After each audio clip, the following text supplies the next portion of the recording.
Hello everyone, this is Vikas Kumar. Welcome to Marine Tutor Educational IT platform. This is our third lectures on numericals on electricals machine. Last lectures में हम लोगों ने दो questions discuss किया था जहाँ पर मैंने इफिशिएंसी ऑफ मोटर्स पे न्यूमेरिकल्स हम लोगों ने किया था. इस लेक्चर्स में भी हम same efficiency of Motors, power, different power, shaft power, in factors पर न्यूमेरिकल्स करेंगे. सो जो आज की न्यूमेरिकल्स है, जो आज की लेक्चर्स वो काफ़ी इंपॉर्टेंट लेक्चर्स है क्योंकि आज मैं जो क्वेश्चंस करने जा रहा हूँ ये क्वेश्चंस एमईओ 2022 में पूछी गई क्वेश्चंस है. आप देख सकते हो MEO 2022. So without wasting much time let's start to solve this question. First of all, three-phase induction motor which is owned for 4 pole when running full load develop a useful torque of 100 Nm. Also rotor EMF is observed to make 120 cycles per minute. It is known that the torque lost on amount of friction and core loss is 7 Nm. Calculate the shaft power output, rotor copper loss, motor input and efficiencies. So इस questions को कैसे approach करना है, first of all मैं given data यहां पर लिखता हूं. गिवन डाटा हमारे पास गिवन क्या क्या है? 4 pole, number of pole is equal to 4. When running full load develop a useful torque of 100 Nm. Torque means torque T shaft 100 Nm. Also rotor EMF is observed to make 120 cycles per minute. See, in first lectures also I said that the frequency of current and EMF in stator circuit is same as the supply frequency, but in case of rotor circuit the frequency of current and EMF in the rotor circuit is depend upon the difference between the synchronous speed and rotary speed. And यहाँ पर given है, actually यार given the rotor EMF is observe to make 120 cycles per minute. तो मैं इसे hertz में convert करूंगा. तो इसे हर्ट्ज में कन्वर्ट करने के लिए means hertz that is cycles पर सेकेंड. तो इसे मैं 60 करूंगा, राइट. तो जो फ्रीक्वेंसी एफ आर जो होगी वो 120/60 that is 2 hertz. Now in this question actually supply frequency given नहीं है. तो let assume supply frequency F S और just say F is 50 hertz. 50 hertz. It is known that the torque lost on account of friction and core loss is 7 Nm. Calculate the shaft power. Calculate the shaft power means shaft power means that is the output power. Power available at the shaft, that is what called output power. No, shaft power means output power. तो shaft power पे कैसे calculate करूंगा? मैं कौन सा formula यहां पर use करूंगा? P shaft power is equal to 2 pi into n t/60. 2 pi n t/60. Clear? अब जो यहां पर जो शाफ्ट पावर जो होगा, right, 2 into pi into n into t. What is the value of t? 100 Nm. 100/60. That is shaft power. But n is not given. Now, अब mistakes कहाँ होती है? मैं मिस्टेक्स पे बात करूंगा जहां हम लोग मिस्टेक्स करते हैं. n, जो ये n है, आप यहां पर क्या करोगे? n like n is equal to 120 into 50 hertz हम लोगों ने एज्यूम किया P4. एंड ये जो n की वैल्यू आएगी ये आएगी 1500 RPM. और ये मैं यहां पुट कर दूंगा, जो रॉन्ग मेथड है. It is wrong method. See, जो ये एन है ये रोटर की स्पीड की एन होगी, बिकॉज जो शाफ्ट है actually motor, 3-phase induction motor consist of stator part and rotor part. अब जो शाफ्ट जो कनेक्टेड है वो रोटर के साथ कनेक्टेड है.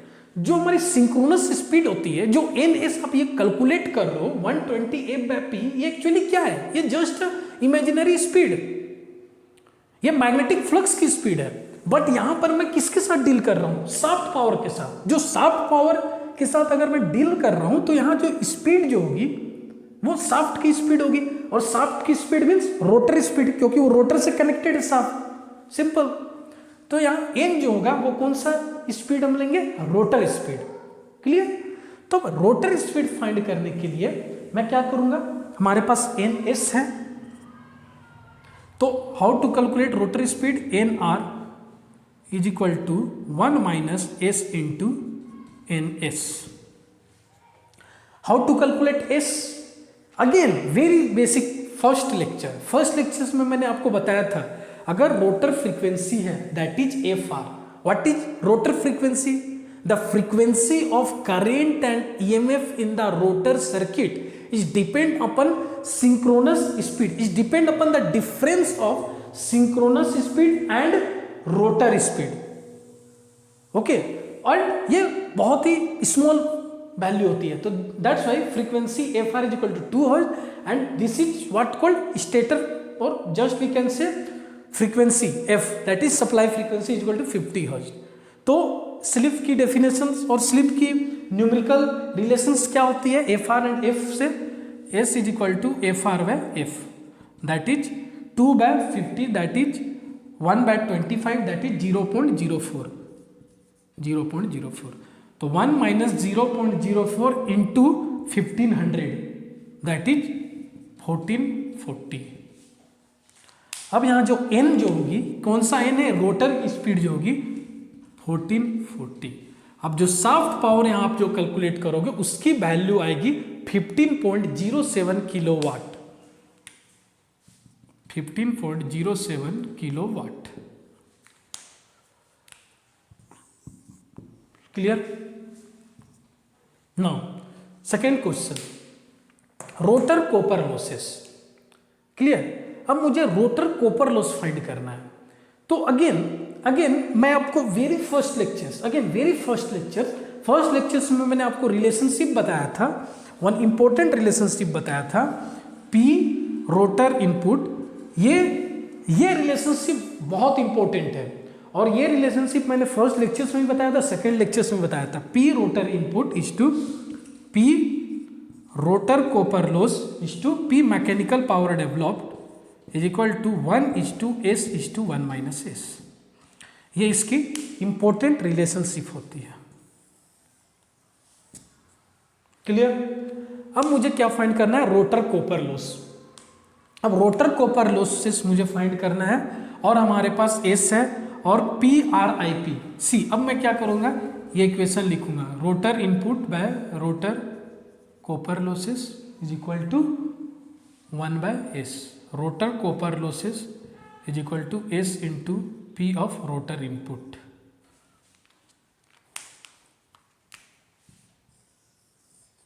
ये हमारा इस इक्वेशन से है, इस इक्वेशन से हम लोगों ने इसे, इसको और इसे।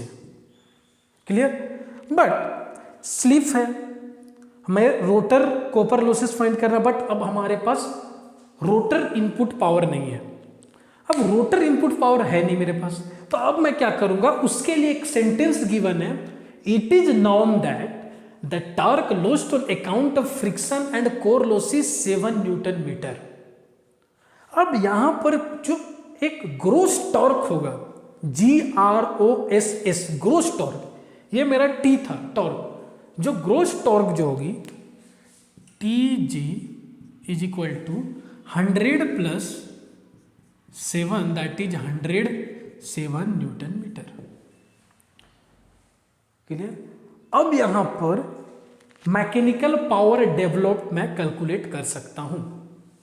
ओके, मैकेनिकल पावर डेवलप्ड मैं कैलकुलेट कर सकता हूं। मैकेनिकल पावर डेवलप्ड होगी 2 pi n into T gross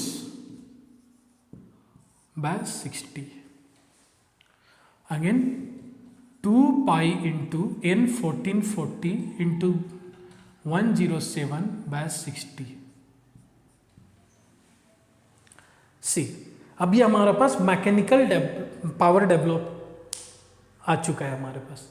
क्यों, कैसे हम लोगों ने मैकेनिकल पावर, मुझे क्यों कैसे पता चला ये मैकेनिकल पावर डेवलप की 2 pi n into T G by 60 होगी? बिकॉज यहाँ पर बात हो रहा है किसकी, it is known that the torque lost on account of friction and core loss.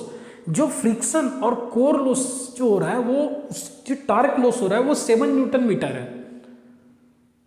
तो जो यूजफुल पावर डेवलप्ड जो हो रहा है वो हमारा मैकेनिकल पावर डेवलप्ड होगा, और वो मैं कंसिडर करूंगा ग्रॉस टॉर्क के साथ। तो इसलिए 2 pi n T G by 60 हो गई। क्लियर? अब यहां पर हमारा मैकेनिकल पावर डेवलप्ड आ जाएगा। बट क्वेश्चन में कुछ मैकेनिकल पावर डेवलप्ड हमें पूछा नहीं गया है। बट यहां से अब मैकेनिकल पावर डेवलप्ड मेरे पास है, क्लियर, 1 माइनस एस की वैल्यू है। अब यहां पर मैं एक इक्वेशन यूज कर सकता हूं, P of rotor input by P of mechanical power developed is equal to 1 by 1 minus S. तो mechanical power developed is equal to, और we can say rotor input is equal to mechanical power developed by 1 minus S. Mechanical power developed है हमारे पास, इसको आप solve करोगे तो कुछ value आएगी इन किलोवाट। एस की वैल्यू आपको पता है 0.04। रोटर इनपुट पावर की वैल्यू हमारे पास आएगी, क्लियर। अब रोटर इनपुट पावर की जो वैल्यू आएगी वो मैं यहां पर पुट करूंगा। यहां पर अगर आप पुट करोगे रोटर पावर इनपुट की वैल्यू, तो हमारा पर रोटर कॉपर लॉसेस की हमारे पास वैल्यू आ जाएगी, that is rotor copper losses की जो वैल्यू आएगी 0.67 किलोवाट आएगी। Clear? Now motor input, see again मैं बेसिक्स पे बात करूंगा। अब जो मोटर इनपुट जो होगी यहां पर, ठीक है, ये हमारा मोटर है, मुझे क्या फाइंड करना है, ये input that is power IP, that is motor input, power IP that is motor input. तो जो मोटर इनपुट यहां पर होगी, अब सपोज आपने मोटर को पावर सप्लाई किया, तो यहां पर क्या क्या फैक्टर्स होंगे। मोटर को जब आप पावर सप्लाई देते हो तो मेन जो पावर है, इनपुट पावर, मुझे ये कैलकुलेट करना है। तो एक पावर हमारा स्टेटर्स पे जाएगी, जहां पर स्टेटर्स में लॉसेस होगी, जो स्टेटर कॉपर लॉसेस होगी, कोर लॉसेस होगी। जो स्टेटर कॉपर लॉसेस होगी वो वेरिएबल लॉसेस होगी। और एक पावर एक स्टेटर की होगी, और एक पावर हमारी रोटर में जाएगी, जहां पर हमारा रोटर की खुद की एक इनपुट पावर होगी। रोटर की वहां पर लॉसेस होगी, अगेन रोटर की वेरिएबल लॉसेस होती है, कॉपर लॉसेस, कुछ फ्रिक्शन विंडेज लॉसेस होंगी, ये सारे लॉसेस होंगे। बट मेरे क्वेश्चंस में कोई ऐसी लॉसेस यहां पर गिवन नहीं है, तो इसे दो मेथड से हम सॉल्व कर सकते हैं। एक तो आप जो मोटर इनपुट पावर है वो डायरेक्टली आप कोई लॉसेस नेग्लिजिबल कर सकते हो, losses is equal to 0 kilowatt. And जो मोटर की इनपुट पावर है सेम जो हो गया रोटर की इनपुट पावर, ये कर सकते हो, प्रेफरेबल है। बट स्टिल मैं प्रेफर करूंगा आप एज्यूम कर लो, कुछ स्टेटर की लॉसेस एज्यूम कर लेंगे 0.5 और 0.7 किलोवाट प्लस 0.7 किलोवाट, ये मैं एज्यूम कर लिया, कोई फर्क नहीं पड़ेगा ज़्यादा। आप एज्यूम इतना कर सकते हो, या आप 0 कंसिडर करके डायरेक्टली रोटर इनपुट जो है वही होगा मोटर की इनपुट पावर। ठीक, तो ये पावर कितनी होगी,